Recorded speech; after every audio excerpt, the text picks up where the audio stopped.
Like, share, and subscribe.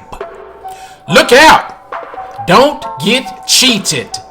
This book and video teaches people how to get a quality used car at the best price possible.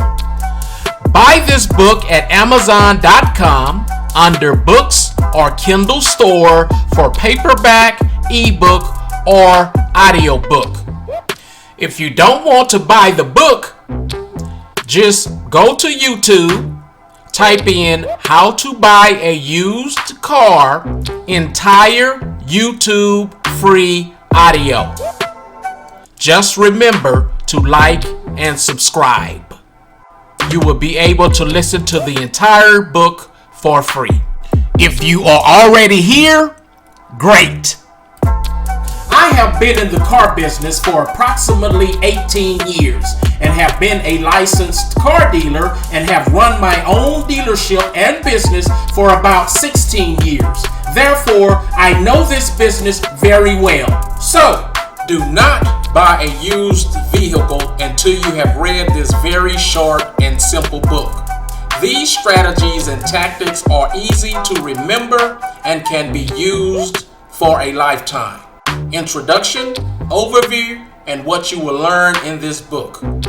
Get the best price and/or the best payment terms and/or the best interest rates and/or the best contract terms and/or a great warranty and/or ensure you get a quality vehicle that will serve you well for a long time. In this book are some simple and quick must-know concepts for a car buyer to understand to be able to purchase a vehicle from a dealer and/or a private party seller, to get the best price and/or to get the best payment terms and/or to get the best interest rates and/or to get the best contract terms and/or to get a great warranty and/or to ensure a quality vehicle that will serve you well for a long time. This very short book will give you the absolute confidence from the beginning to the end of the car buying process of how to go out and purchase a vehicle and save thousands of dollars and receive a quality vehicle that will serve you well for a long time. This book is absolutely the way to minimize the price you pay for a vehicle and/or how to get the best payment terms and an absolute way to minimize the interest rate and an absolute way to get closer to the terms you want and an absolute way to get a great warranty and an absolute way to ensure a quality vehicle in any car buying deal. If you do not know these concepts and car buying tips, you will certainly pay more for the price of the vehicle and/or payments will be higher and/or the interest rate on the vehicle will be higher and/or the other terms will certainly work against you and/or you will not get a warranty and/or you could possibly buy a problem vehicle. Further, this book is short and straight to the point. This book is also very simple to follow, and all the concepts are disclosed in a way that is manageable, so you can master them easily and quickly and commit them to your memory or strategy and go into the car buying process with extreme confidence and get a great deal. By now, we all are aware that dealers, dealerships, salespeople, and sellers of vehicles make more when they sell the vehicle at a higher price.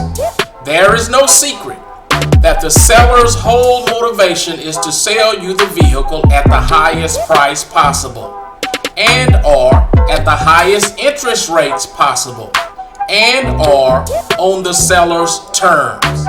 It is a very common practice in dealerships that the higher the salesperson sells the vehicle for, the higher the salesperson's commission. The higher the interest rate, the higher the salesperson's commission.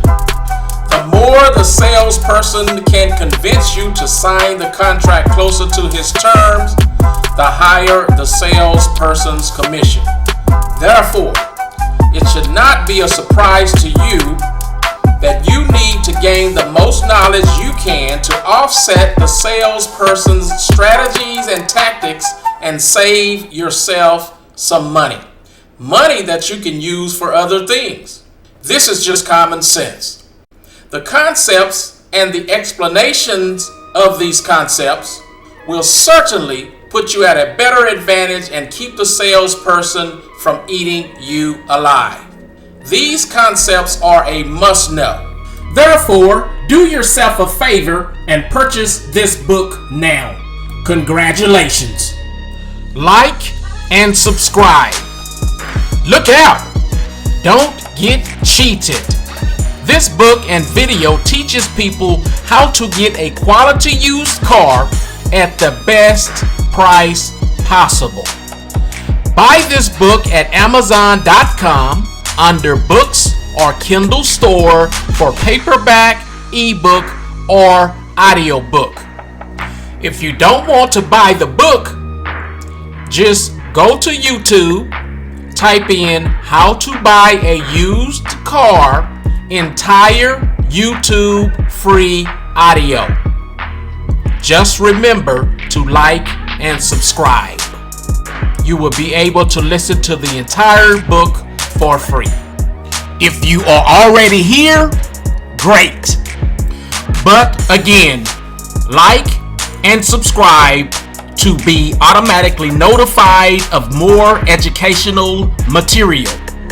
Be educated, be motivated, be smart, be in the know, and be ahead in the game. Subscribing to this channel will give you these advantages. Life can be looked upon as a game, so why not be in the know and be ahead in the game? Like, share, and subscribe. Now let's get started. The title of this audiobook is How to Buy a Used Car.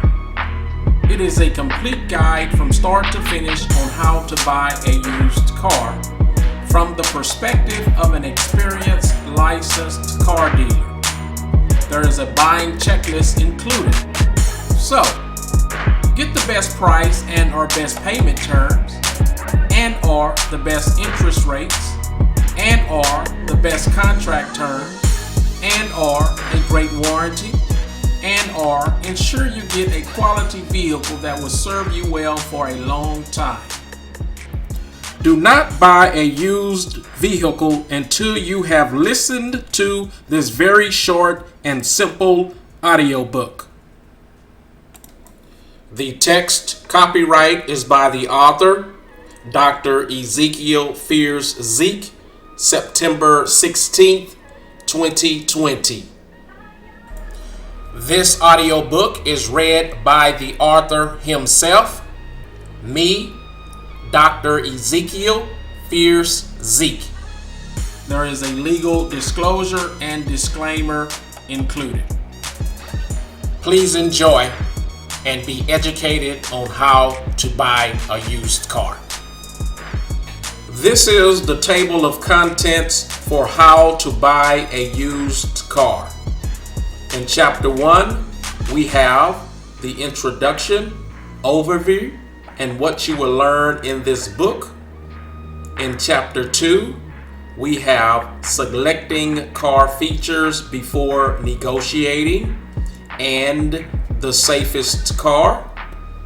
In Chapter 3, we have when to buy a used car, including number 1, do it near the end of the year.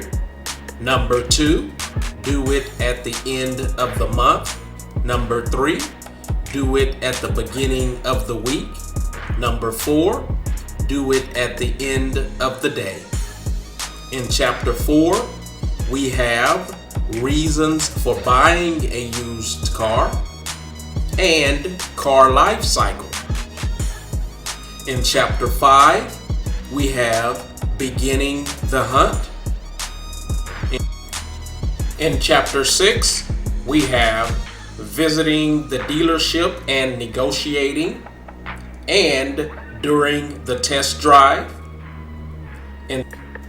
In Chapter 7, we have the buying checklist, including the following sections: vehicle history check, number of owners, accidents, damage reported to Carfax, type of ownership, what questions should I be asking, inspecting the vehicle, items to bring, exterior, tires, engine, interior, brakes, steering, miscellaneous, post inspection, drive before you buy, and finally, the conclusion.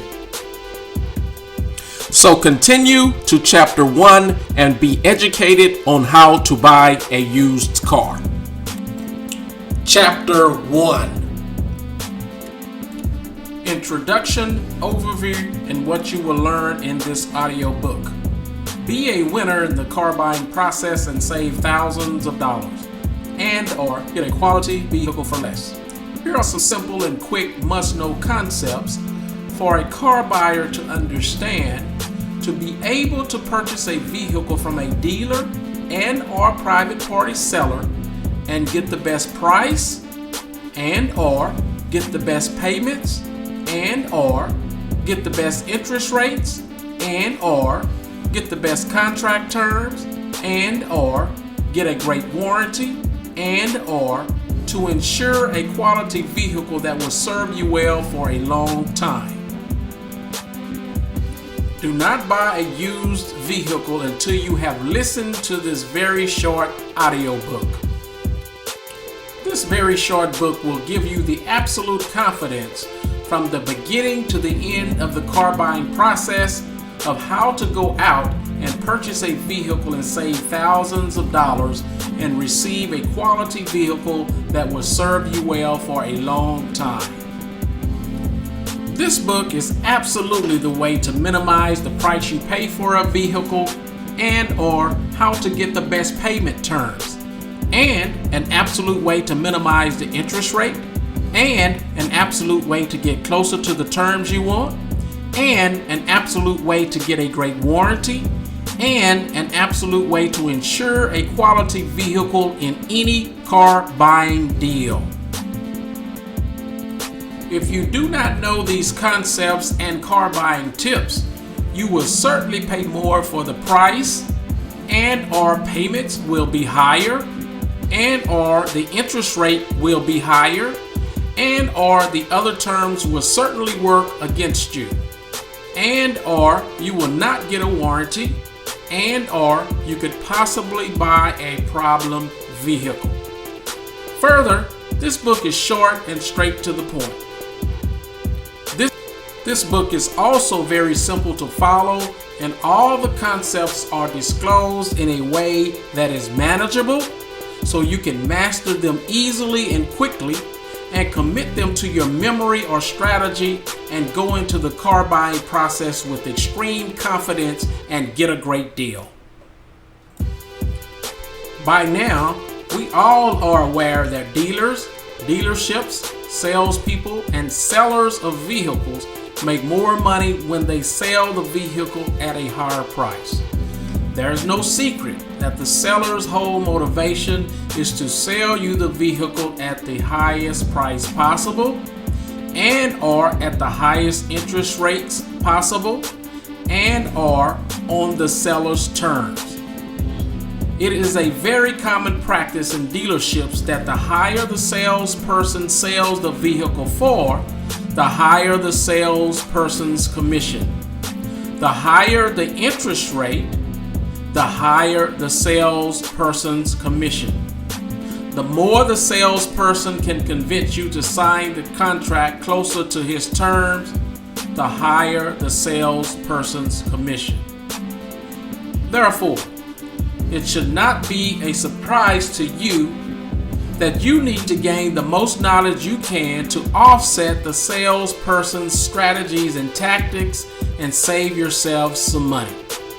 Money that you can use for other things. This is just common sense. The concepts and the explanation of these concepts will certainly put you at a better advantage and keep the salesperson from eating you alive. These concepts are a must-know. This book entails a very concise and short but thorough, straight to the point, step-by-step guide on how to successfully get a good deal on a vehicle. Directly below are 12 simple and quick must-know concepts to understand to be able to get the best price deal and or payment terms, and or the best interest rates, and or the best contract terms, and or to ensure you receive a quality used vehicle. Please read the concepts below. Then keep reading, and the following pages will explain and expound on each concept and what each means in detail, so you understand each. Number 1, trusting the seller is a big key. If at all possible, make sure the seller is someone you can trust. If the seller is someone you do not trust, it may be in your best interest not to buy the used vehicle. Under most circumstances, this is key. Number 2, make sure the vehicle is what you need or want in your own mind before starting the negotiating process. Number 3, make sure the car is solid and in good mechanical condition before you start the negotiating process, or at the least know and understand the issues or problems with the vehicle. Also, if you are not comfortable or confident in checking the vehicle out yourself mechanically, it is not a bad idea to have a mechanic check it out for you. In fact, it makes good sense. Number 4, have other vehicles that you are also comparing, or at least act as though you have other vehicles that you are comparing. Number 5, do not expose how much money or financing you have too soon. This depends on the circumstances to a large degree. Number 6, do not let your wife, husband, or significant other's emotions drive the negotiating process. Number 7, point out all the things that are wrong with the vehicle and point out all flaws. Look for flaws and expose them to the seller. Number 8, do not show too much love for the vehicle. Number 9, be willing to walk away or act like you will walk away if you think you are being taken advantage of, or if your terms or voice is not being heard and considered in the process. Number 10, absolutely do not be in a hurry or appear to be in a hurry or rush to buy a vehicle. Number 11, if possible, get a warranty. Number 12, do not sign anything without thoroughly reading the contract or having an attorney review the contract, if necessary. In today's car buying marketplace, a person has to be wise and be aware of all the concepts above to be able to have a successful car buying experience, to get the best price and or payment terms, and or to get the best interest rates, and or to get the best contract terms, and or to get a great warranty, and or to be able to acquire a quality vehicle. Dealerships, dealers, and sales personnel are always trying to maximize their profit at the buyer's expense. This is also the case sometimes with private sellers. When selling a vehicle, dealers, dealerships, and sales personnel are the worst at these strategies and tactics. How do I know? I have been in the car business for about 16 years and have been a licensed dealer and have run my own dealership for about 14 years. The whole game for the dealer, the dealership, and for the seller is always to get the most money they can from the buyer for the vehicle. However, there are concepts disclosed in this book to minimize the buyer's cost and or the interest rate and will get you better contract terms. This book is not written in a long version strategy. This book is written in a manner so the buyer can take a short glimpse or a long glimpse to see what they need to internalize and be aware of when buying a vehicle. This book is written specifically to help the buyer and to minimize the profits of the seller. In other words, this book is specifically written to save the buyer money. Many dealers, dealerships, and some sellers will go to any length to get you to pay top dollar for their vehicle and to get the highest financing terms possible to line their own pockets. Dealerships train their salespeople in this manner, and the higher the salesperson sells the vehicle for, the more commission or more the salesperson makes. It's just that simple. Thus, salespeople are always analyzing you to maximize their profit. Therefore, the buyer must arm themselves with knowledge and the concepts described in this book to combat and to thwart the salesperson's tactics and strategies. I remember when I worked at a high-end car lot selling used cars, other salespeople would get so excited when a buyer was in love with the vehicle because they knew that they would get the highest price for that sale. This strategy of making the buyer fall in love with the vehicle was a primary tactic, and it worked well, especially against women. I witnessed this strategy over and over again, and it consistently worked.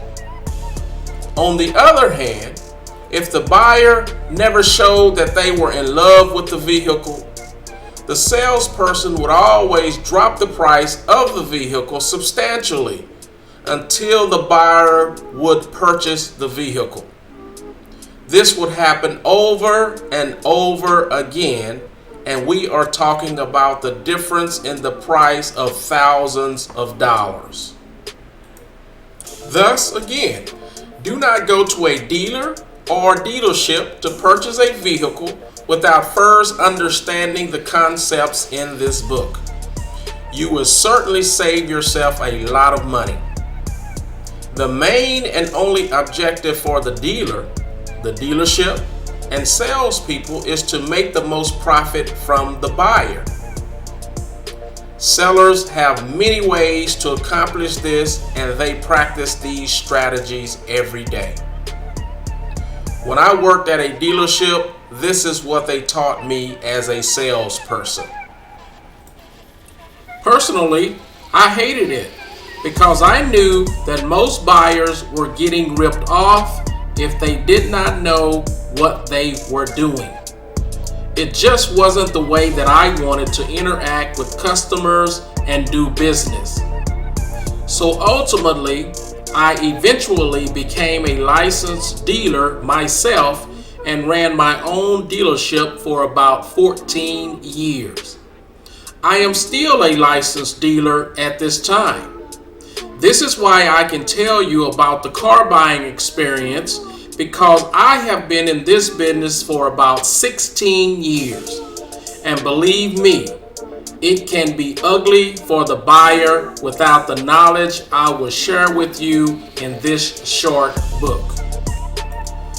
Please read the concepts and the explanations below before you attempt to purchase a vehicle. The concepts will expose you to the knowledge that is necessary to negotiate a successful deal in the car buying process.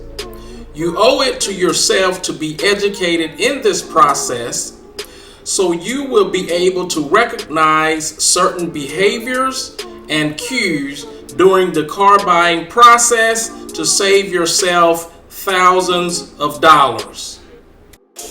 So be educated on the car buying process before buying a used vehicle. It will really serve you well. Number 1, trusting the seller is a big key. If at all possible, make sure the seller is someone you can trust. If the seller is someone you do not trust, it may be in your best interest not to buy the used vehicle. Under most circumstances, this is key. Make sure the vehicle is what you want in your own mind before starting the negotiating process. In other words, do not let the salesperson put you in a vehicle you do not want or need. Be sure that you have determined for yourself, beyond a doubt, that this is the type of vehicle you want or need before you start the negotiating process.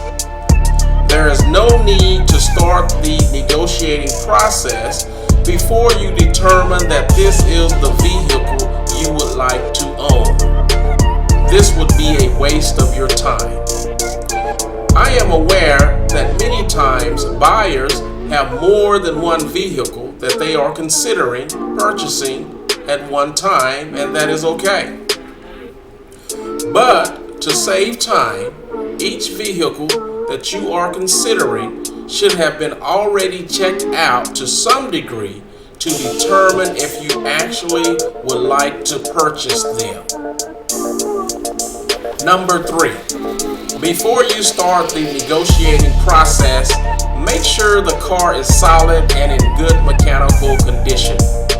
Check it out thoroughly first to make sure it is a vehicle you really want. A, check the oil. If the oil is gritty, milky looking or brown looking, or very black and gritty, do not buy the vehicle. A vehicle that shows these signs has possible engine problems or soon will have engine problems. B, check the water and coolant. If the water and or coolant is oily looking, milky or brown looking, or very dirty or gritty looking, do not buy the vehicle. A vehicle that shows these signs has engine problems or soon will have, and the vehicle will not last long. Consider the miles. Miles on a vehicle is a very determinable factor. The miles on a vehicle are very important and can be a good determinant of how long the vehicle will last you before you have to start spending money on repairs. If a car has high miles and has not been maintained properly, it is probably not a good buy. Depending on the make or manufacturer of a vehicle, after a vehicle reaches a certain number of miles, the vehicle will start to need major repairs. Foreign cars seem to get many more miles than most American manufactured vehicles before they need repairs. And overall, they seem more durable. But I would say stay away from American-made vehicles with over 90,000 miles unless you do not mind possibly having to spend money on repairs. For foreign vehicles, I would say stay away from vehicles with over 110,000 miles on them, unless of course you don't mind doing repairs. C. Do a vehicle history check with Carfax. Do a vehicle history check with AutoCheck and compare it to Carfax and or other vehicle history reporting companies. D. Definitely test drive the vehicle. Test drive the vehicle to see how it operates. While test driving the vehicle, ask questions about any noises or dysfunctions that you do not understand. Make sure you are satisfied with the seller's explanations about the issues, or do not purchase the vehicle because you may purchase yourself a problem. Make sure to drive the vehicle for at least 30 to 45 minutes and at least 30 to 40 miles or more if time allows, because if the vehicle is going to run hot, malfunction, or if a check engine light is going to appear, in most instances it takes about this amount of time for the vehicle to do such. And again, if you're not confident or comfortable checking the car out yourself mechanically, it is not a bad idea to have a mechanic do so. In fact, it is a wise decision. Number 4, have other vehicles that you are also comparing, or at least act as though you have other vehicles that you are comparing. Having other vehicles that you are interested in lets the seller know that you have other options and that you are not sold on their vehicle or vehicles as of yet. This causes the seller to be more flexible in the negotiations and gives you more leverage in the process. Number 5, do not expose how much money you have too soon. This depends on the circumstances to a large degree. Depending on the type of buying process you are in, most of the time it is best not to expose how much money you do have. When you expose how much money you have, it sometimes gives the seller an upper hand on how to negotiate with you. Exposing how much cash you have or how much financing you have can put you at a disadvantage because it exposes to the seller to what you can bargain with and spend and what your situation is like. Sometimes it is necessary to prove to the seller that you can afford the vehicle to show that you are not wasting the seller's time. But exposing exactly how much money or financing you have maximum is not necessary and is a bad idea. It will probably put you at a disadvantage in most cases. I know in many circumstances the seller needs to be assured that you can afford the vehicle that he is selling, but he does not necessarily need to know how much money or financing you have available to you.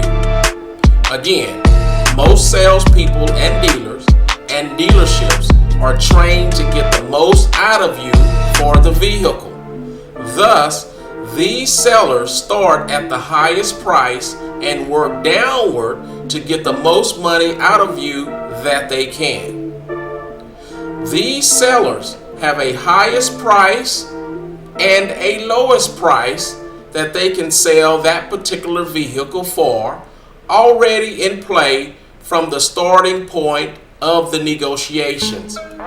Therefore, exposing how much cash or financing you have too early can truly work against you. Number 6, do not let your wives, husbands, or significant others' emotions drive the negotiations process. Do not buy a vehicle just because you like the way it looks.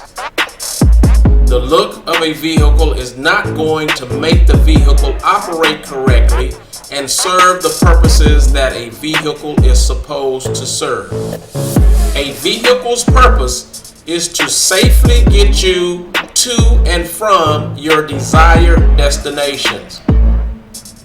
I know many women who buy vehicles based on how the vehicle looks. Not good. Or that may be okay if and only if the vehicle is in good mechanical condition. Number 7, point out all the things that are wrong with the vehicle. Point out all flaws and look for flaws and expose them to the seller. This tactic puts the seller on the defense and also creates leverage for the buyer. When you point out issues with the vehicle, you can request a reduction in the price or get better terms in the deal. Number 8, do not show too much love for the vehicle. Do not show too much love or show that you really want the vehicle because it will work against you. Once a seller sees that you are in love with a vehicle or you really want that vehicle, the seller knows or feels he has the upper hand in the negotiating process and will try to get top dollar from you. Number 9, be willing to walk away or act like you will walk away. It is simple. If the seller knows you may possibly walk away, they will honor your terms better. No doubt. Number 10, absolutely do not be in a hurry. Always take your time in the car buying process to avoid mistakes and to avoid ending up with a vehicle you really do not need or want. If possible, get a warranty. A warranty is very important to consider when buying a vehicle. If you can get a warranty and still get a good price, go for it. If not, it still may be worth buying the vehicle without a warranty. There are manufacturer warranties on some vehicles already. These are free warranties guaranteed by the maker or manufacturer of the vehicle.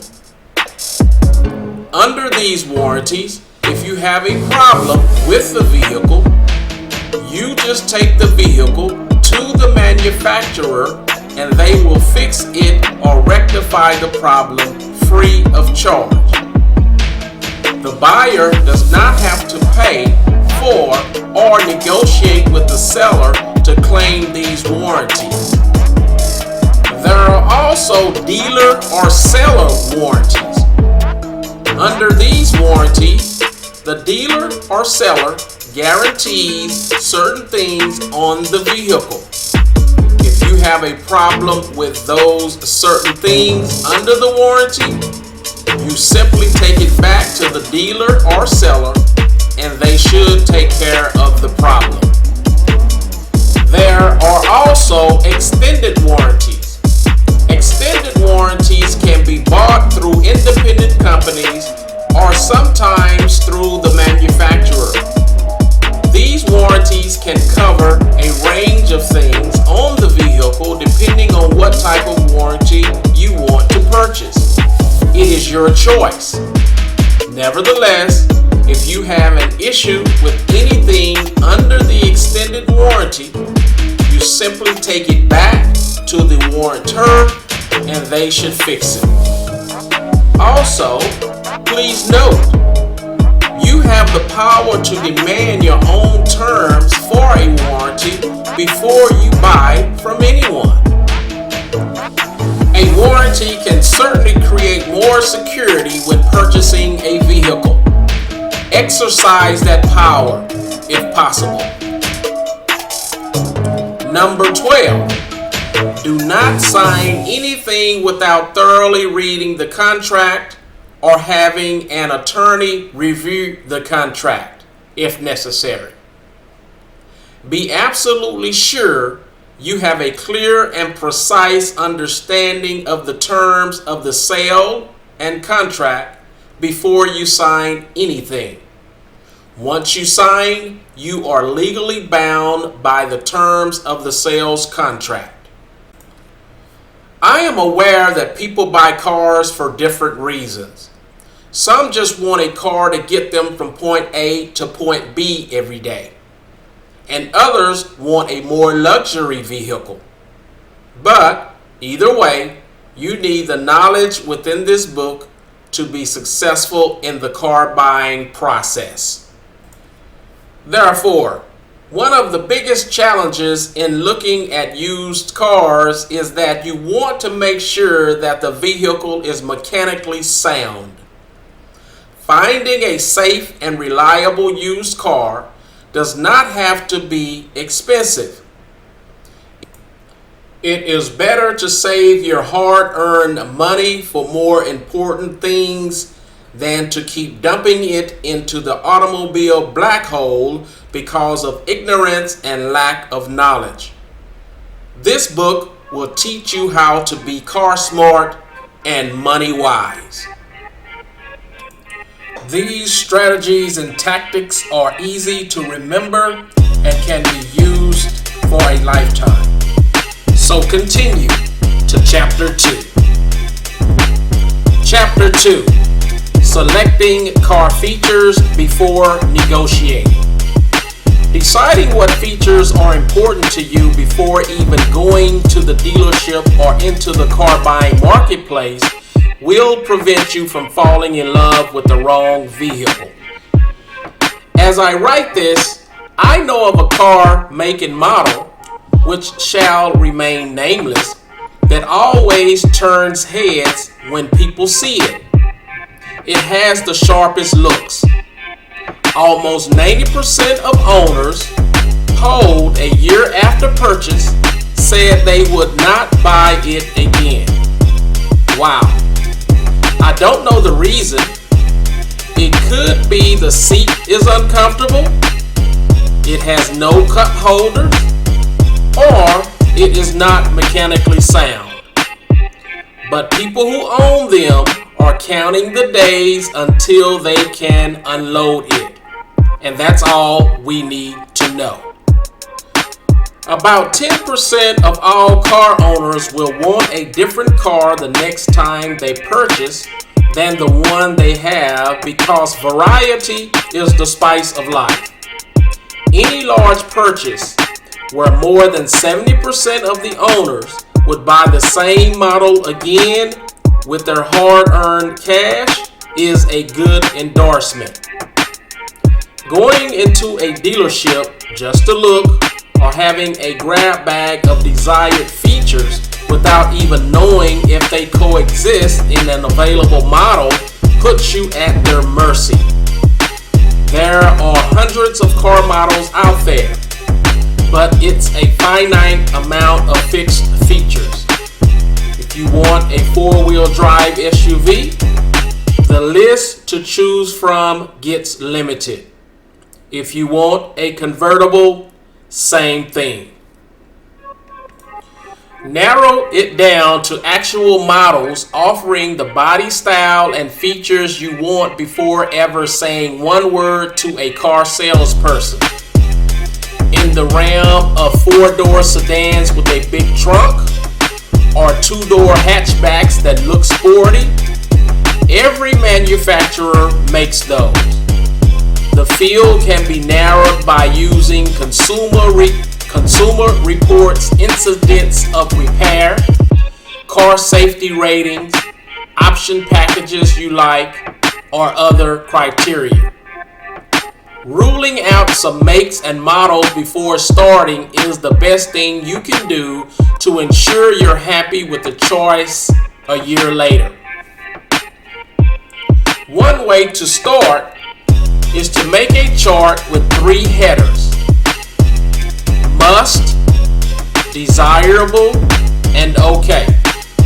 If you like, add a column for to be avoided. Bring it when you visit the dealership. It provides a lot of clarity. After looking at a few cars, you might find that you're mentally ruling out a car or two that is missing a desirable feature or even an okay feature. Move it into the must category. It might be an armrest with a handheld indent large enough to hold a tube of lip gloss. It might be a sunglass holder, garage door button, or some other tiny feature not usually mentioned in the specs. You might be aware of it twice every time you drive, so it's worth optimizing. Mentioning it to the car salesman is useful. He knows cars, so he can suggest additional models having your desired features. Some vehicles have standard equipment, such as side airbags. The safest car. If you've ever slammed on your brakes for all you're worth in a fender bender, did it feel like all you needed was a few more feet and it would have been a miss? The insurance companies notice that too. Models with shorter stopping distances tend to have lower premiums because they have fewer fender benders. While actual stopping distance varies with road conditions, the 60 to 0 industry standard provides model capability under identical conditions, allowing relative comparisons. Some smaller cars have lower death and severe injury rate per 1,000 miles driven than the huge SUVs and large cars. There was a reason why James Bond drove a 2-seater and eluded the bad guys. And it wasn't just those nifty cutting blades in the hubcaps. If you want a safe car, begin your search with the shortest stopping distance and work up until you find a car you like. Now continue to Chapter 3. Chapter 3. When to buy a used car. A set of wheels is no longer considered a luxury, but a need for today's standards. And whether this would be the first or 5th time you're getting a vehicle, understanding the steps behind this purchase will make sure all that effort and saving is well worth the trouble. Wherever you are, whatever time zone you are in, there is one very important factor to consider before even deciding to buy a car. And that factor is known as timing. Just like any other commercially available product, there are, believe it or not, the best times to buy a vehicle. Certain times of the year make conditions favorable to you as a buyer. Taking note of these factors can spell the difference between a great decision and a time of regret. Number 1, do it near the end of the year. The rationale behind this tip lies within the limited number of stock of a particular car models nearing the end of a year. At this point, The name of the game isn't profiting, but to finish the remaining stock to be able to punch in some good numbers in the year-end report. As a buyer, you stand to get better offers on the last few remaining units in a dealership if you decide to buy your car somewhere around November or December. If you decide to shop in the middle of the year, you're going to find yourself in a sea of other customers who probably have a bigger budget. Car sales professionals would want to spend more time on them instead of you because they'll believe that they can get a higher commission. Sales professionals will also bring their A game when it comes to negotiating prices and interest rates because people will have larger budgets. They'll also have plenty of stock to sell, so they'll have all the bargaining chips on their end of the table. You're likely to get bad deals despite your best efforts in haggling. Number 2, do it at the end of the month. If you find a month in which you want to make your purchase, do it before the month finishes. This is because sales professionals are more worried about their quotas than profit at this time. Instead of kicking back on sales commission, they would rather be dealing out as many units as they can to reach month-end bonuses for meeting their quotas. They'll be more inclined to give in to lower rates because they need to close the sale to add to their sales count. Doing your shopping at the beginning of the month when their defenses are renewed will only lead you to disappointment.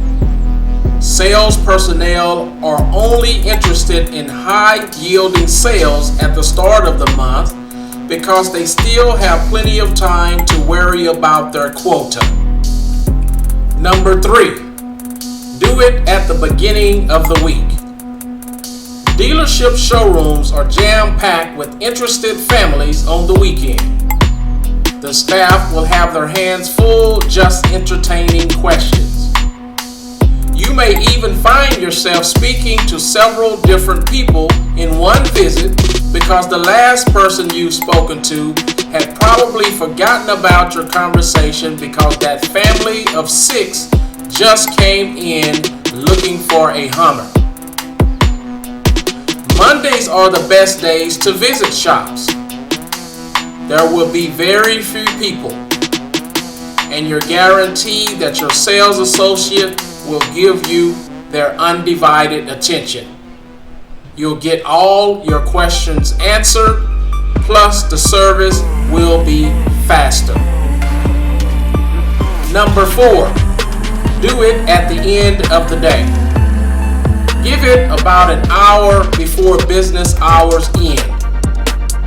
At this time of the day, the sales staff will be more interested in going home instead of putting up with more haggling. You will stand a better chance of striking larger discounts and additional freebies with your purchase.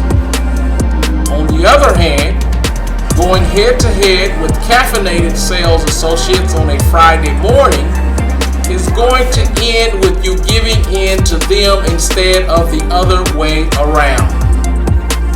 The trick here is to get them when they're down. You will also want to pick the season that goes against the kind of car that you want for yourself. For example, convertibles are hard to sell in the winter. You have a better chance of striking a deep discount on that model if you time your purchase. Buying a station wagon in the middle of the year is not a good idea because that's when new models come out. You'll want to wait for later in the year to let all the new models hit the ramp so that you can take your pick. But before thinking about all those considerations, you would have to decide on what kind of car you want for yourself, right? Now let's continue to Chapter 4. Chapter 4. Reasons for buying a used car. Please be aware of the following fact. The average new car loses 11% of value the moment you leave the car lot. That's ridiculous. It's like throwing your money away just because you bought from a dealership. Buying a car cash is the only way to stop the payments madness and to keep from losing a lot of money, if you can afford it. People buy a car for different reasons. Some buy for convenience, comfort, and necessity, while some buy a car for prestige as the foremost consideration. The preferred type and style depend upon the motivation. Those who buy cars for prestige are those who can easily afford the high prices associated with the cars they buy. These are usually brand new high-end cars. These kinds of buyers, however, are few and are different from the ordinary folks. In choosing from among the various cars on the market, most people base their buying decision on the brand, style, appeal, color, performance, and other attributes. While these are common criteria, most ordinary people cite price as the driving force that motivates them to go for used cars. If you know how to select and buy these cars properly, you can also be assured of economic, safe, and reliable motoring. Buying used cars has its advantages and disadvantages. New cars are expensive but trouble-free over the next 2 to 5 years depending on the reputation of the brand under consideration and the usual warranty period. If the car is still within the guarantee period or is a known reliable model of a reputable brand, this could mean fewer headaches for the car owner. However, this is not a blanket assurance of trouble-free motoring. Buyers should be wary of or altogether avoid car makers known to produce lemons. People of means enjoy going with the trend and being fashionable and therefore go for brand new units. To them, the cost is not a factor, and they love the reputation that the general public attaches to people with brand new cars. To understand better the attractive incentive for people to buy a used car instead of new, the practical reason is highlighted by car life cycle. The book value is how accountants record the value of cars in their books for accounting and tax purposes. As one of the ways they calculate the value of their car assets, they depreciate the initial value of the car uniformly over the life of the car and record the remaining value at any time as book value. For example, a car bought new for $20,000 is depreciated over its 10 years of useful life. As such, its annual value decreases uniformly at about 1/10 of the acquisition price. At the end of 10 years, the book value is almost zero, or no value. The market value, however, is determined differently. Market value is based on how much sellers are willing to sell and how much buyers are willing to buy. It is how much people put value into the particular car at a given time. After about 3 or 4 years, the market value of the car becomes almost half the initial price. then tends to hold their value for 2 to 3 years more.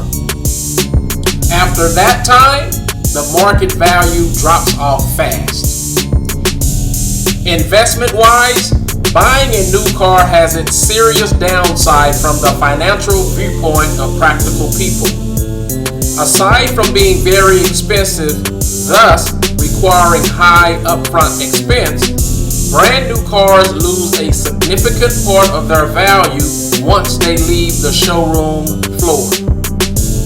They depreciate fast at almost 3 to 4 times during the first 2 years of their lives, and then the rate of depreciation stabilizes. Cars bought new lose from 30 to 40% of their value once they leave the showroom and depreciate further down to the 3rd or 4th year. From that point on, the depreciation becomes minimal and the price stabilizes. This means that after about 3 or 4 years, a car acquired new is now worth about half its original price, and that it holds this depreciated value for another 2 or 3 years. After that time, its value will be determined mainly by its mechanical condition, which by now is on the downswing. A well-designed and well-built car usually starts to break down after 7 or 8 years of normal use due to wear and tear. A lemon or a less than good car starts to break down right after or even before the factory warranty period is over. That is after 2 to 3 years. Therefore, buying a 3 or 4 year old good car and selling it after using it for another 2 to 3 years makes a lot of sense, provided the car is well chosen. We should be buying a used car before its mechanical life starts catching up. That means further that a good car should be mechanically sound and remains reliable and trouble-free during the period. And this can happen if the techniques and suggestions discussed in this book are considered and followed. It is possible to trade on equity when buying a used car. Equity, as applied to properties including cars, refers to the amount that an owner owns in his car. That is, the difference between the price at which he can sell the car for at any time and the amount that he still owes to financing companies, if any. When the original financing has been paid off, or if the car has been bought on a cash basis, the equity is the price at which he could sell it. This means that when buying a used car for the next cycle, the buyer's new cash out is almost minimal or even nil, provided he has chosen well for his present car that he is now considering disposing of. He should be able to buy a used car at half the price of a brand new unit and sell it later at practically the same price or a little less price. This way, he can go on and on to the succeeding cycles with little or no out-of-pocket net cash out. It is therefore possible to own cars virtually for free. This is in contrast to buying a brand new car where the car loses its value right after driving it out of the car showroom. If sold after 3 or 4 years, the unit loses almost 50% of its value. If the owner now goes for the next cycle and decides to buy another brand new unit, he has to put in an additional cash out almost equal to the proceeds of his old car. Or if acquiring with financing, he has to amortize the equivalent of 50% of the cost of the brand new unit. This is indeed a very expensive and wasteful exercise for a practical person if the intent is only to have a good, reliable, and trouble-free car for daily transportation. Obviously, buying a used car makes a lot of sense financially. And if the suggestions in this book are considered, a used car buyer also enjoys trouble-free motoring over the next 2 or 3 years. He buys a 3 to 4 year old used car cheap and sells it at practically the same price after using it for 2 to 3 years. The 2 to 3 years period is before the used car starts incurring serious repairs that come naturally with age. The cycle goes on and the buyer continues trading on equity. Now let's continue to Chapter 5. Chapter 5. Beginning the hunt. Used vehicles are posted online. Program the following websites into your phone because dealers are more likely to post on sites like Cars.com, Autotrader.com, Craigslist.org, CarMax.com, and or Autos.yahoo.com than on their own websites. Those places get more traffic, so it is time well spent for dealers to update these listings often. Also, websites like Carvana.com are having an impact on the online marketplace. Buying services like TrueCar.com, formerly Zag.com, are good for getting a price lower than sticker price without the hassle of negotiating. Be aware that with a great deal on the car price, the dealer will try to wrest more money from you for options and extras beyond the purchase price, usually by intimidating or scaring you with tales of what will befall you if you decline. The TrueCar website lists cars and their prices, which you can bump against KBB.com and Edmunds.com. The triangle formed by any 3 actual price sources is a good negotiating point at any dealership. When buying from a private party, expect to pay much less than at the dealership. If you are in the business for a vehicle less than 2 years old, the car manufacturer's website with its great photos, options list, and details is an excellent place to start studying. Whether late model or not, remember to look at Consumer Reports used cars to avoid. Plus, check how it stacks up to the competition in its category. When buying used, printouts can work in your favor. Bring printouts for your trade-in value, the dealer's online ad, and anything else related to the car in your purse, pocket, or folder, ready to pull out if needed. They can be useful for knocking several hundred off the price in a painless manner. Use your phone. On one of the car websites, search a specific model and year with options and a color that you like.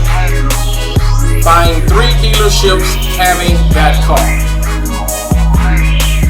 Call them and play them off each other, telling them the price to beat. The best price gets your first visit. Use your phone while at the dealership. Visit the car websites to immediately compare price for the same model, year, and option package within 50 miles or whatever distance you set. Use that information to negotiate with the salesperson.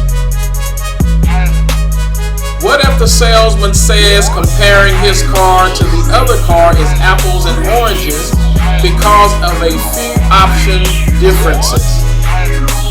Option packages, sunroofs, and wheel upgrades are huge price differences in new cars. Not so much in used cars. Only safety features hold their value. 6 years later, a $1,500 option package might bump up the car price by $400. Simply add or subtract today's value of the options listed in KBB.com or Edmunds.com and not a penny more for perfect equivalency. He could disparage the other car as a limit. Within the same make, model, option package, and year, the weak links fall within a range of each other. See warranty work and lemons for the mechanical reasons for this. His argument is based on the notion that seeing the car is important, that looking at photos of it and negotiating over the phone exposes you to limits. I know an engine designer and can tell you with absolute certainty that there is no visual inspection for lemon hood. There's nothing to see by any definition of the word. The incidence of repair is related to model and year. Pick a good model and a good year, and there's a 95% chance you will incur the average repairs expected for that car. This isn't improved upon by looking. Checking for completion of the recall repairs on that car can be performed with a computer and the VIN. What if the car was in an accident? Info on that can be gleaned from the repair and or history report. I grew up around cars in all stages of repair and have been a licensed dealer for about 14 years, and to make it short, eyeballing the completed job tells you nothing about the scope of the damage. With today's labor rates, it doesn't take much to push a vehicle into total. Years ago, they would repair even smashed up cars. Today, bent parts are replaced with brand new parts to keep labor costs down, better than before. Every car insurance company has people on staff who know car repairs, and they call the shots on whether to repair it or just cut a check for the car value. Could the guy at the shop take a total car, repair it on the side, and sell it? Sure. He would be a guy with an illegal side business. Due to licensing and VINs, that's a short-sighted way to make money, since it's not if, but when he will be caught. The likelihood of an illegally repaired total car ending up here is like not walking on the sidewalk because a car could swerve off the road and strike you. Yes, both could happen. If you can spot it, great. But walk on the sidewalk. If the repair history gives no hint of being in a big accident and nothing else about the sale is fishy, give it no more thought. There will always be sad stories of bad experiences. Still, walking on the sidewalk is advisable until horns start blaring. Another sales rep argument against choosing a car based on liking the spec sheet and the online photos is that he'll switch the car, post info and photos of a better car and sell you a worse one. That is a good argument if you're buying brand new or leasing new. Used, almost impossible. The dealer would have to have two 2012 XYZs in the dark blue, model LS with the black leather seats, and one of them worth $3,000 more. It would have to be financially lucrative to publish materials online that would serve as evidence, resulting in a certain conviction in a court of law if the customer noticed that he marketed one VIN but sold another. The final argument is that differences in mileage makes them apples and oranges. Dealerships love to charge more for low mileage cars, but when every car can make it to 250,000 miles, a 10,000 mile difference hardly affects use during the first 15 years. If a model has a weakness, for discussion's sake, let's say the water pump tends to fail around 110,000 miles, it will fail sooner on the car with 60,000 miles than the car with 44,000 miles. But everyone with that model pays the piper once. My opinion is, unless I know it was a leased car, a low mileage car carries the stink of not being driven much and gotten rid of promptly. I would want a good explanation for the low miles, or they have to give me a deep discount to take it. Remember that car I mentioned with the sexy looks, but 90% of owners swore they would never buy it again 1 year after purchase? That's the kind of used car showing up at dealerships with low mileage. Where a legitimate difference can lie is in the age of the perishable items in the car. The battery, tires, hoses, and so on. It makes a difference if the tires are new as opposed to having less than a year left on them. It's nice if they're new, but keep in mind that labor and markup are 50% or more of retail costs, so tires that would cost you $700 should only bump up the car price by $200 to $350. As for the battery, on one car purchase, I made a pretense of bogging down on the notion that the battery was original equipment and would die soon. The dealership put in a new battery without any change in price. A dealer may offer the service of finding cars with the features you want and making that car magically appear at his dealership. This costs him time and money, which must be passed along to you. So it's worth your while to conduct that search yourself. If you find the used car with everything you want to be located at a distance you don't like or a dealership you don't like, ask your preferred local dealership to get it for you. They have somewhat reciprocal arrangements with other dealerships. The advantage is that any warranty work or usual service work is done at this closer location. Having found the car yourself, you know what the first dealer sticker price was, so you can use something below that as the negotiating starting point. The disadvantage is, after asking this fellow to do you a huge favor, you might feel like a jerk to negotiate as your normal savvy self on the price. Like before, psychologists say no one can make you feel anything. You make yourself feel that way. So make a champion attempt to fight for a lower price because there are no jerks here. Just smart shoppers. I encountered the situation of finding the car I wanted at a far away dealership. In my case, I decided to buy the car 40 miles away, and in the end, I had to return 2 times for warranty work. But to me, that was preferable to taking a markup from a closer dealer or handling the jerk feeling within myself. Whichever way you go depends on your personal preference. It's all up to you. Now let's move on to Chapter 6.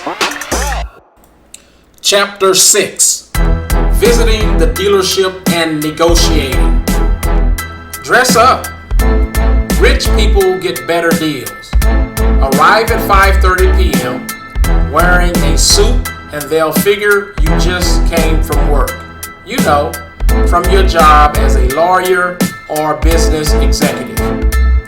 Women wearing pumps, nylons, and a lined or non-flousy skirt or dress have the same effect.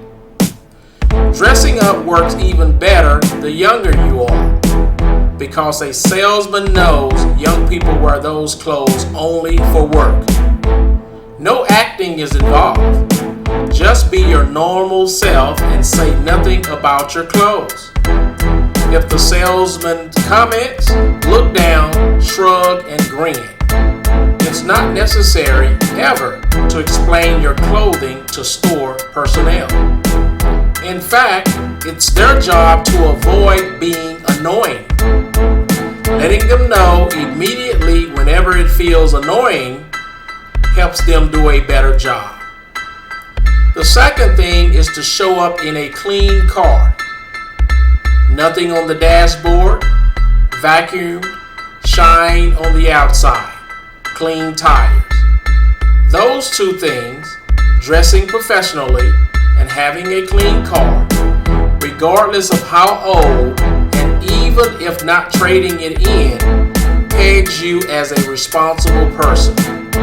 Someone who attends to details, who probably has a good credit rating. Well-off people get the best deals, not poor people who need a good deal. Just like at the bank, well-off people get the lowest interest rates and no-fee checking. Poor people pay more. The dealership and the bank are in total agreement on this.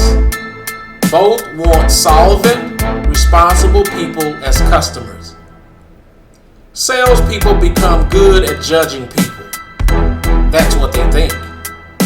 All they do is employ stereotypes based on clothes and posture. If a customer walks in after 5 from their CNC operator job with steel toes and dirty plaid shirt still on, they will have trouble getting a rep even though they are ready to write a check from their checking account with $25,000 in it. They won't even be told about the $100 off deal. It sounds shallow and too easy to just change clothes and get better deals. It's true everywhere. The dealership, the mall, the furniture store. Statistically, it's true, but not every single time. When it's important, it's worth improving your odds. By this time, you either have an exact car in mind or a handful of models you want to test drive. You know your ceiling price and know your interest rate. You have a bank or credit union poised to cut a check for a loan within 1 to 2 days after receiving the VIN and the dealer. You are so ready to get the best price. Now the hard part starts. You walk in, well dressed, so the sales folk will swarm. In t-shirt and jeans, it may take a long time for someone to walk up and greet you indifferently. I can't say anything about picking a salesperson. As far as I know, women are as likely to be top earners as men. Perhaps it's not in your best interest to get the top earner. I think I obtained my great deals from the less good sales staff, but that's just a guess. In some dealerships, Sales decisions are made by the sales manager, who steps in near the end, which washes out any breaks one might get from a pushover salesperson. While there might be a strategy involving how the dealership works, the staff and their personalities, it would entail a great deal of study that probably won't be more meaningful than printouts and auto trader on your phone.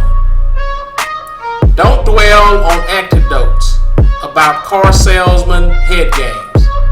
That would throw you off your game. Lots of books and articles tell many anecdotes about the awful things they saw happen once to someone. Every time you come to a four-way stop, do you need to see bloody head wounds to remind you to stop and look both ways? Of course not. It doesn't help, only distracts. You can do what it takes to get through without ever thinking about a bad outcome. Toss all that out the window. You are powerful. You are the one paying money. They are here to serve you and not annoy or inconvenience you. In sports and politics, there is a solid bit of advice about playing your own game rather than reacting to the other guy's game. That's what you need to do here. Play your own game. Know what you want. Know what help or advice you require of your sales rep. And tell him your definition of good service whenever he's falling short. Also, very important, it's perfectly okay to ask for a different salesperson if this one is not a good fit. They need you. Changing the salesperson is preferable to you walking out. Asking for a different salesperson sets the right tone. You can't be messed with. Most car sales reps will pump you for personal information in a friendly interest sort of way. Don't cooperate. They will ask where you live to calculate your demographics as well as scrounge up some connection so you bond with them. If you're skeptical that this is what's going on, give them a different town than your real one. One with a much lower or much higher average household income to test what effect it has. You will be surprised, I guarantee it. During the whole process, you may find yourself fending off personal questions about your finances, what you intend to do with your old car, how much you can afford, seasoned heavily with subtle and quite effective positive comments that touch your buttons. The salesman seems to understand your soul so well that you're tempted to give truthful answers to his very impertinent questions. Be strong. If you have great social skills, then steer the conversation another way. But if not, just tell him he's getting too personal for a stranger. Watch how badly he takes that because he's used to putting his fingers wherever he wants and not getting his hand slapped. The only thing he needs to know is what model and year or dollar range you want to look at.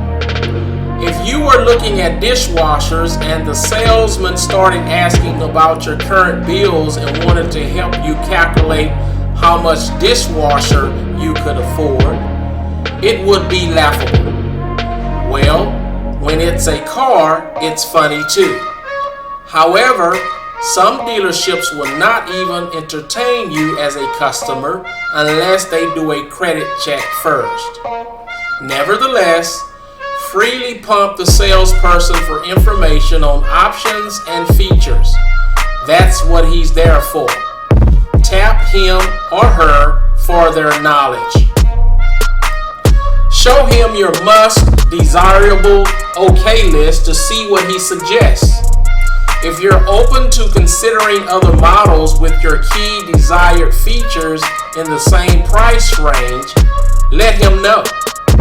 It might be fun to do a few more test drives. Keep him talking about cars and options, not about loans and money. If you don't care about the appearance of the car, have a secure ego and good sense of humor, you might ask the dealership if they have any slow movers they would like to get off their hands. Do this only if you would consider buying a pink car, a purple car with flames on the side, a hail-damaged car, or a car with the back seat area adapted for some other use or some other not for everyone adaptation or color. If you think of a car merely as wheels, you can get a great deal. During the test drive. A test drive is very important. It's a good idea. If you want to, then by all means do it. Also, picking one of Consumer Reports' recommended used cars can help as well. The basics of car mechanics. Some components last a certain amount of time or amount of miles and then need replacing. Others last the whole life of the car. The perishable items on a car are a specific small list, including filters, belts, battery, spark plugs, hoses, brakes, fluids, mufflers, and tires. Checking whether the perishable items are original equipment or newer gives you 90% of the answer you're looking for. Items that should last the whole life of the car fail too. The cause is either manual damage during use or a model-wide weakness in that particular component that appears statistically around a certain mileage. The first is unpredictable on any used car. The latter is more predictable on a used car than a new car because the trends has begun to show up. As you can see, both the perishable and the model-wide issue handling will be in the paper maintenance and repair records. Having a mechanic review those will result in more reliable predictions of future repairs than if he looks under the hood. What about damage caused by neglecting routine maintenance? If the fluids were all changed recently, that damage could be there, but a mechanic can't see it nor test for it. He can make an educated guess from Carfax records without seeing the car. What about damaged parts? Unless it is obvious, torn seat cushions, non-working speakers, and so on, why would a mechanic spot it and not you? He doesn't have X-ray vision or special sensors in his eyes. If the driver's window motor fails next week, he cannot tell you that even 1 minute before it happens. He might predict it, on the other hand, if he researches this model and finds it has a window motor that tends to burn out after 90,000 miles. The repair record for this car at 110,000 miles indicates it hasn't been replaced yet. Now let's move to the final chapter, Chapter 7, the buying checklist. Chapter 7, buying checklist. Vehicle history check. When you have found a vehicle that you are potentially interested in, the first thing before even investing any more time in the car is to run the vehicle identification number through the Carfax.com website to obtain that vehicle's history report. It will be the best dollars you have invested, and it may save you many multiples of that in the future.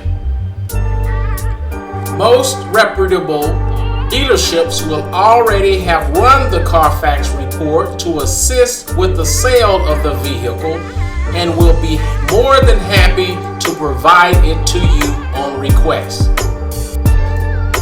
A Carfax report will help you uncover more with regards to a vehicle's background.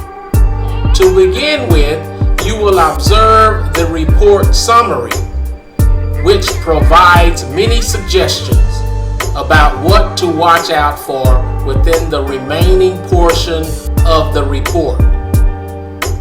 Number of owners.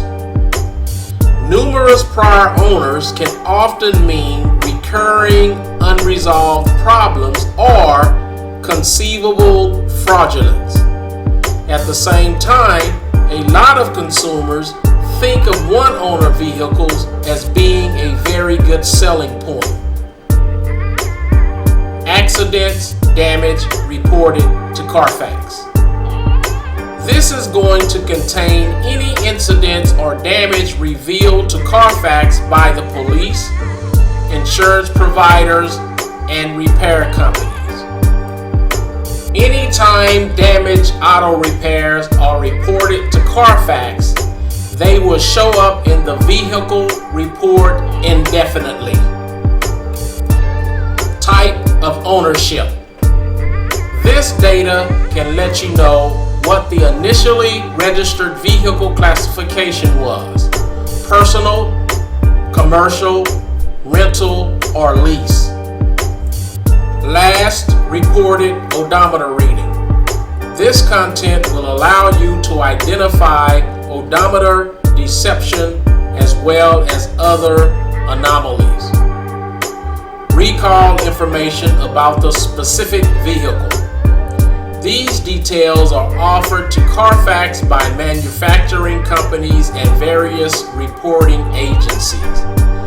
The time of purchase is the time to have these known issues rectified, as the dealership is under recall obligation to resolve these problems free of charge. Carfax history impact. This allows you fully to understand the price of a vehicle according to data within the report. What questions should I be asking? Private sale. Below is a list of questions that are important for you to ask and get a satisfactory answer to when considering buying a used car from a private individual. You don't necessarily have the same comeback as you would buying from a dealer, so knowing what to check is extremely important. Many of these questions may very well be requested over the phone and through email in advance of viewing the car physically. This can save you from wasting your time on junk. Other queries should be answered by the seller while you are inspecting the vehicle. Failing to inquire about these aspects of the vehicle may result in difficulties affecting your car and your pocket. In advance of viewing, ask, what is the current mileage on the cluster's odometer? Why do you want to sell this vehicle? How would you classify the condition of the car? Has the car been involved in any prior accidents? How many previous owners? Does the car have a salvage title? While physically viewing the vehicle, ask, who was the last owner before you? Where did you buy the car? Private, dealer, auction? Can you tell me what all you used in the motor? Can I see the service history and the title? What is your price for the car? Can I take a test drive? And for how long? Is the vehicle under warranty?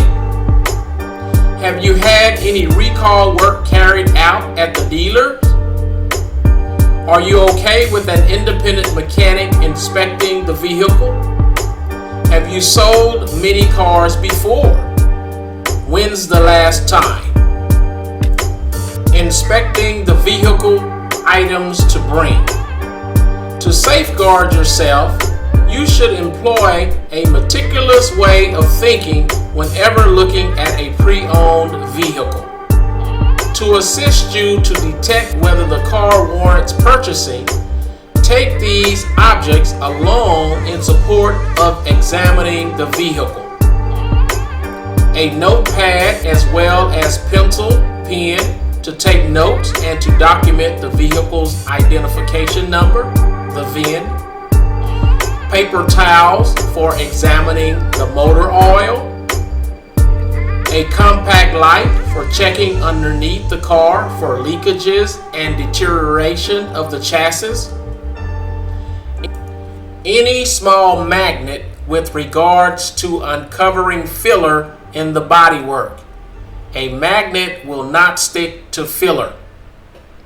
Take your cell phone to pair with the car's Bluetooth, if it has it, to test the quality of calls. Dial your voicemail or friend to test microphone. A CD for assessing the car CD player and stereo. Exterior. Windshield totally free of scratches, chips, cracks. Body panel colors match up. Magnets stick to all steel body parts. New paint job. If yes, it may be to hide corrosion. Joints for the trunk and the hood shut and aligned correctly. Joints for doors and fenders meet up and align correctly. Clear of body scratches and scuffs. Clear of body dings and dents. Windshield wipers and blades completely functional. Car headlights and directional lighting undamaged and completely functional. Tires. Tires are a good, reputable manufacturer such as Michelin, Bridgestone, or Goodyear. All 4 tires are of the exact same make. Tires have no cuts, bubbles, or cracks. Tread worn consistently. Uneven wear indicates alignment and suspension problems. Spare tire, jack, and lug wrench with car and fully functional. If no spare, check car has unused tire weld canister. Spare tire inflated. Now about the engine. Clear of fluid or oil leaks. Oil filler neck not blanketed with thick black deposits. Battery terminals, no corrosion. Oil dipstick, no dark black oil, etc. No odors while engine is running. Exhaust pipe emissions are not blue. Blue signifies motor burns up oil or indicates increased oil consumption. Check all fluids. Check engine lights and maintenance required lights. Check engine lights could mean something as simple as the gas cap being too loose to major expensive engine or other repair issues. So check it out and know what you are buying. Maintenance required lights generally mean the vehicle just needs regular servicing, such as an oil change or other servicing, and then the indicator light needs to be reset. Interior. Trunk opens and closes freely. All gauges work. Seats not torn or cracks or rips. All doors open and close freely. Stereo and or CD player works. Doesn't have a strong scent of air freshener. This may suggest something is being concealed. Windshield wipers work. All buttons work. Brakes. Vehicle steers straight and doesn't pull to one side when applying brakes. Parking brake engages and disengages. No grinding noises when applying the brakes. Wheels do not lock when applying anti-lock brakes, if applicable. Steering.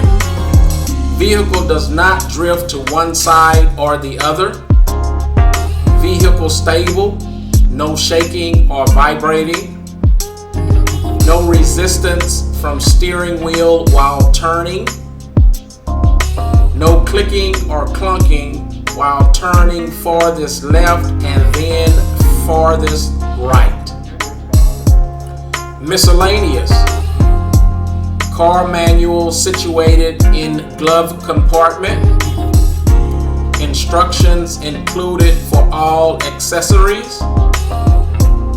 Service and repair records available.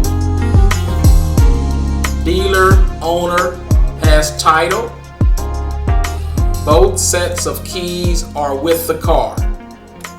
Post inspection. Walk away if the seller would not let you perform any of the above mentioned checks. Don't feel like you need to rush while inspecting. The seller needs you more than you need them. If you have discovered something that you are not sure about, get a mechanic to inspect further.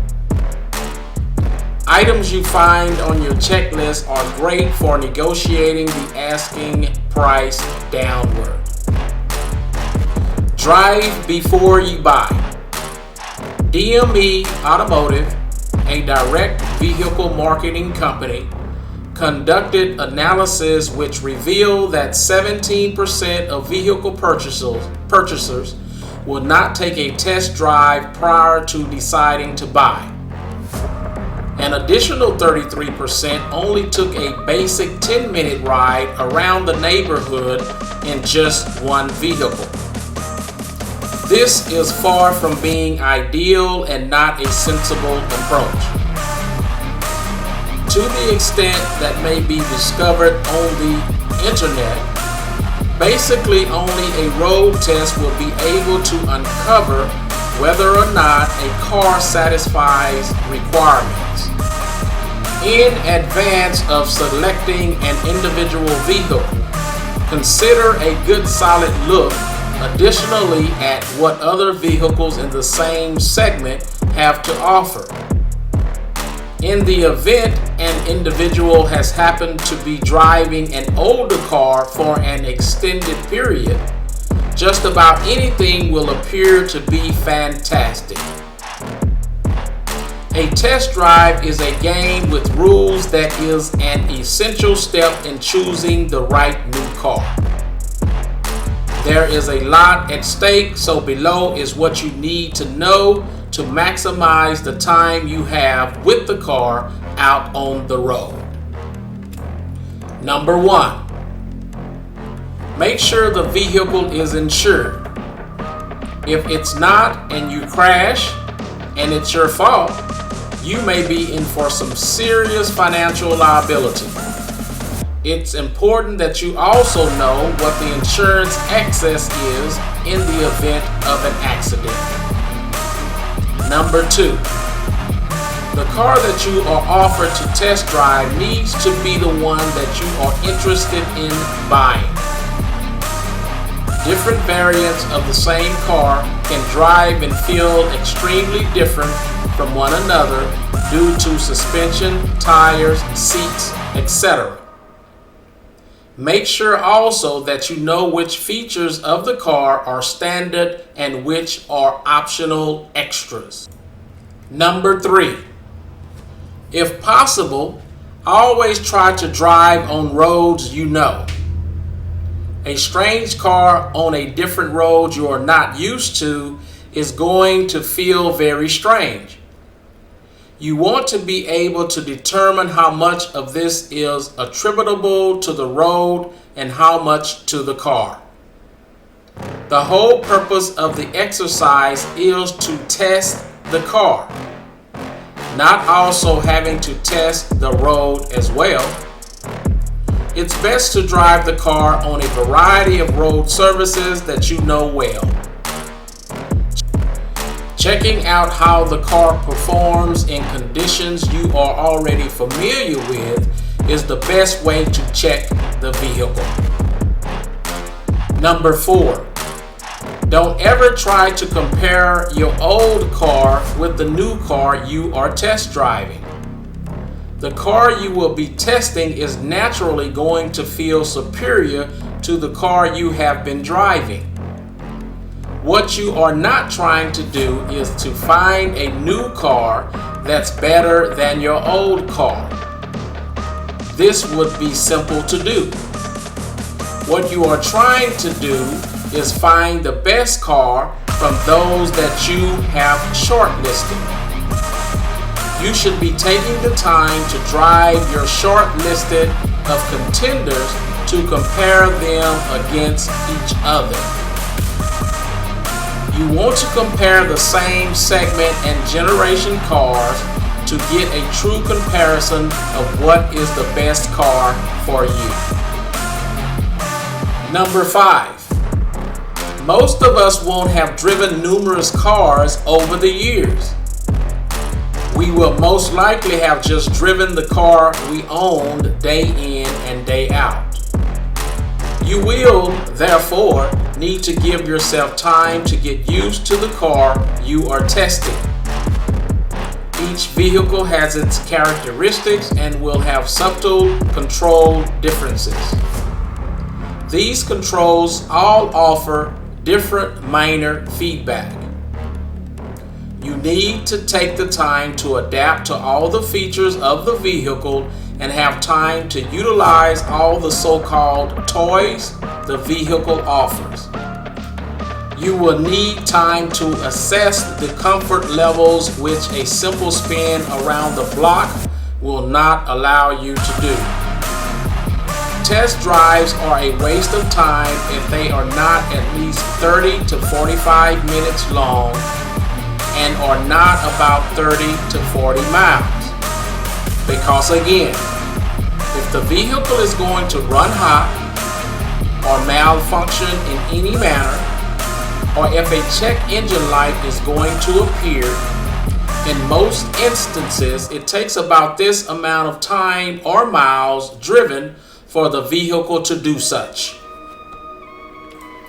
Number 6. The car you are hoping to buy needs to be a good fit literally. Imagine you have put down your deposit only to find out that the car is so slow it won't even get up the curb outside your house, or not being able to close the garage door for the next 3 years because your new car is 2 inches long.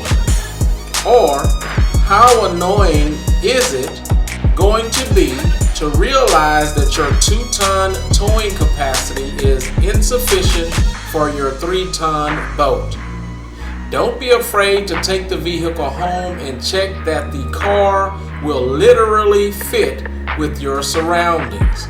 This will help you to the previous point of testing the vehicle on familiar roads. Number 7. Make sure the vehicle accommodates your lifestyle. If you are a golfer, it's going to be a huge disappointment if that golf bag doesn't fit in the trunk, or those mountain bikes and the dog won't fit for those family getaways. The car you are testing needs to not only be functional, but needs to be practical for your lifestyle. It needs to accommodate you and all the things you need it to do. Again, go home and check these things. Number 8. It's important to take the time to play with all the toys. Connect your phone to the Bluetooth, make some calls, and confirm the quality of the audio with the person on the other end of the phone. Stream music from your phone to see what it sounds like. Use the cruise control and the steering wheel paddle shifters. Do the seats get nice and warm? What about the voice recognition system? Will it recognize your commands? Enter addresses into the navigation to see if it takes you there successfully. Put the car in reverse to see if the view from the rear camera is unobstructed and decent quality. Not all cars will have the previously mentioned gadgets, but the message is to play with all the toys you know are on the vehicle. Number 9. Another tip is to use some of the time on your test drive to sit in the passenger seats front and back. Being a passenger is a terrific way to ascertain the ride quality and to notice things that you may not when you are otherwise engaged as a driver. Number 10. Make sure you reset to 0 the trip meter at the beginning of your drive, so whenever you return, it will give you some decent indicator of the likely fuel consumption you can get in the real world. Depending on how you drive, those official fuel consumption figures are sometimes wildly inaccurate. Look at the real world fuel consumption right after the test drive before getting betrothed to a gas guzzler. Number 11. In your mind, you're thinking about the test drive assessment. In the mind of the salesperson, they are planning test drive seduction. They know if they get you inside that vehicle, you are usually quite likely going to fall in love with the car. Their closing sales techniques are all that closer. They want you to want that car. They will want you to want it bad. The test drive is foreplay. They want to get you in that car so that they can make their move. This means you need a strategy. You'll want to drive your complete shopping list of 3 or 4 cars, then go home and sleep on it. Any car, irrespective of how wonderful it is, regardless of how amazing the sales pitch was, the car is still, at the end of the day, a theme. Take your time because it's going to wait around, unlike your significant other half. That car isn't going to get upset should you get up and decide you want to drive another test car tomorrow. There is no obligation with a test drive. No matter what you do, never fall in love with any car on your first date. Remember, your goal is to get a quality vehicle at a great price and or with great payments and or at a great interest rate and or with the terms you desire and or with a great warranty if possible. This is your ultimate goal, so stay focused. Therefore, if you get any of these, or any part of these, you have accomplished your mission. So be proud of yourself. So congratulations, you have completed this book. Now let's move on to the final conclusion. Conclusion. I hope you can see now that saving money with a used car is a bit of work to coordinate, but well worth it to you in the long run. Knowing how to go out and be successful in the car buying process will save you a lot of money during your lifetime.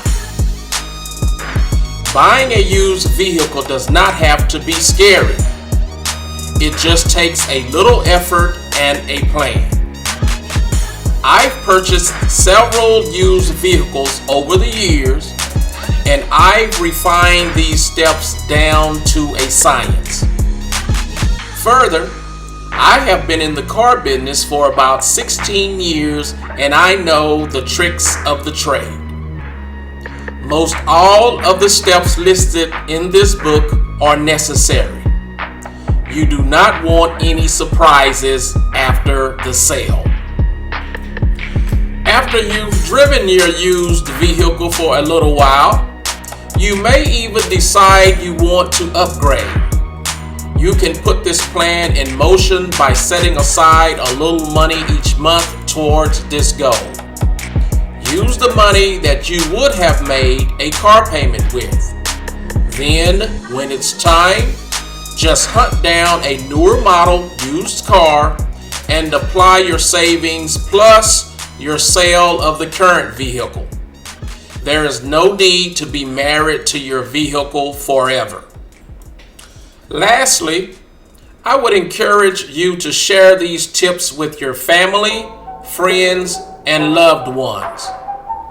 Do not let them make the same mistakes you had made before you understood how to stop the cycle of car payments or high car payments, and or how to get a good price, and or how to get a good interest rate, and or how to get your terms met, and or how to get a great warranty, and or how to get a quality used vehicle. Share this book with them.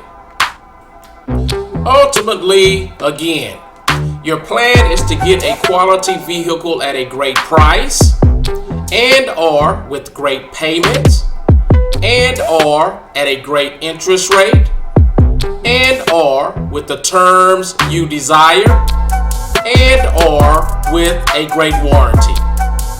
With this book, you will accomplish that. Therefore, if you get any of these or any part of these, you have accomplished your mission. So be proud of yourself.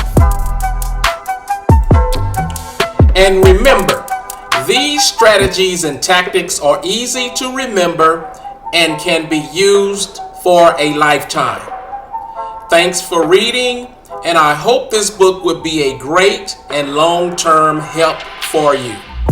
This is the author speaking, Dr. Ezekiel Fears Zeke. Congratulations, you are now ready. But again, like and subscribe to be automatically notified of more educational material. Be educated, be motivated, be smart, be in the know, and be ahead in the game. Subscribing to this channel will give you these advantages. Life can be looked upon as a game, so why not be in the know and be ahead in the game? Like, share, and subscribe.